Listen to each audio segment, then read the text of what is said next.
The Red House Children's Home. A name that once evoked images of safety and care. It sounds idyllic, doesn't it? A sanctuary nestled in the heart of the countryside. Nestled in the rural tranquility of Norfolk, England, it promised a fresh start for disadvantaged children. The serene surroundings were meant to heal and nurture.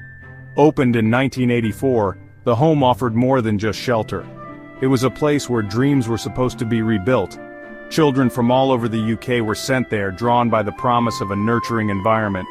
Parents believed their children would find solace and a new beginning. Horse riding, sailing, and a focus on practical skills were just some of the attractions. These activities were designed to build confidence and provide a sense of normalcy. It seemed like the perfect place for kids who needed a helping hand. A place where they could laugh, play, and grow without fear. But things were not as they seemed. The picturesque setting hid a much darker reality. Behind the cheerful facade, a darkness lurked. The walls of the Red House held secrets that would shatter the illusion of safety. The children at the Red House weren't just learning carpentry and gardening, they were being taught to fend for themselves in ways no child should have to. They were learning to survive. The promise of a nurturing environment was a cruel facade, masking the harsh reality of their daily lives. Whispers of abuse began to emerge. Children, often from troubled backgrounds, started to share their stories. The stories were chilling. Physical abuse, sexual abuse, psychological torment. Children spoke of beatings, not just from staff, but from other children, allegedly on the orders of teachers. Public humiliation was used as a weapon, with children forced to endure degrading punishments in front of their peers. Sexual abuse, the most disturbing allegation, added another layer of horror to the children's experiences. The stories painted a picture of a place where the vulnerable were exploited and silenced. The children of the Red House were trapped, their voices stifled by fear and intimidation. At the heart of this darkness was Tvind, a Danish organization with controversial teaching methods. Founded by Mogens Amdi Petersen, Tvind espoused an alternative approach to education, one that emphasized practical skills over traditional academics. Tvind ran schools around the world, including the Red House and another school in Yorkshire. Their methods, while unconventional, attracted some followers. But beneath the surface, a more sinister side to Tvind was emerging. Their focus on manual labor and self-sufficiency, while presented as innovative, took on a darker hue when viewed alongside the allegations of forced labor and exploitation. The line between education and exploitation blurred. Tvind wasn't just running schools, they were involved in a web of businesses and charities, including the aid organization Humana People to People. Questions arose about where the money was going. Allegations of financial irregularities surfaced, with accusations that funds intended for charitable work were being diverted to Tvind's inner circle, known as the Teachers Group. Petersen himself was accused of fraud and embezzlement. The story of the Red House was no longer just about abused children, it was about power, money, and a possible conspiracy that reached far beyond the walls of the home. Section 5. Cries for help. The 1989 riot and official warnings. The children of the Red House were not silent victims. They were young, but their spirits were unbroken. They knew that their voices, though small, could make a difference. They banded together, finding strength in unity, and decided to take a stand against the injustices they faced daily. In 1989, their desperation boiled over in a riot. This was not just a moment of chaos, but a powerful cry for help. The children, armed with nothing but their courage and determination, took to the streets. They hoped that by making their suffering visible, someone would finally take notice. They hoped to draw attention to their plight, to alert the outside world to the horrors they were enduring. Their signs and chants were filled with the pain and anguish of years of neglect and abuse. They wanted the world to see their reality, to understand the depth of their suffering. Their cries were met with a heartless response.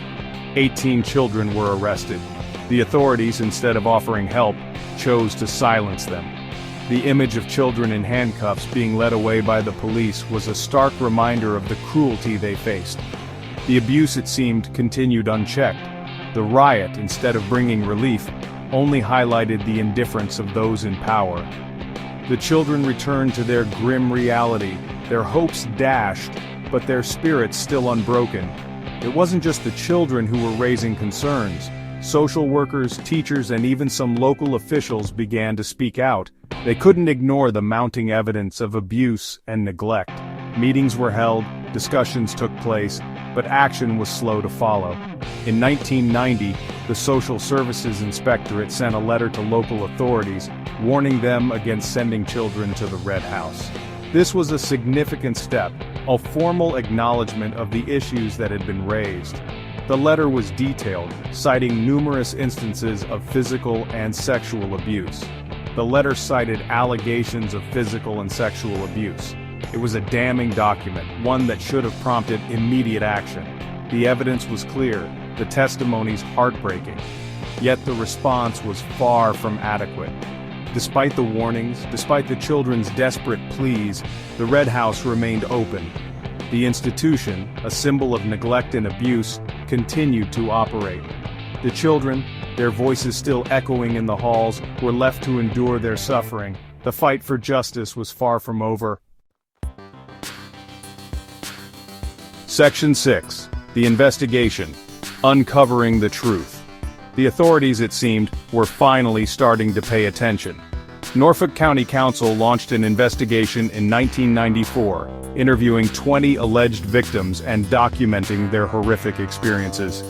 The Charity Commission also launched an inquiry in 1996, focusing on the financial irregularities within Tvind.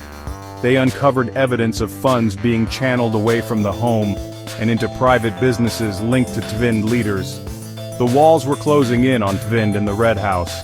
The truth, it seemed, was about to be revealed. Section 7. Justice delayed, justice denied. In 1998, the Red House and its sister school in Yorkshire were finally shut down by the Charity Commission. But for many, justice was still a long way off.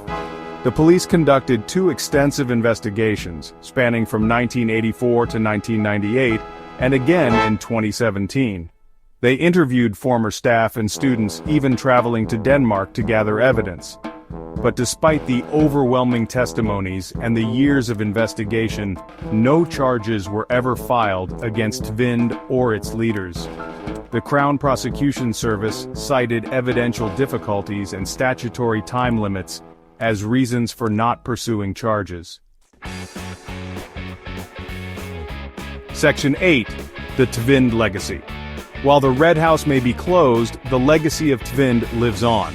Mogens Amdi Petersen, the man at the center of it all, disappeared before he could be brought to justice for the financial crimes. He is believed to be living in Mexico, a fugitive from the law. Tvind itself still exists, operating a teacher training college in Denmark. They claim to have severed ties with the organization that ran the Red House, but the connection remains. One former head teacher from the Red House is even still employed at the Tvind College.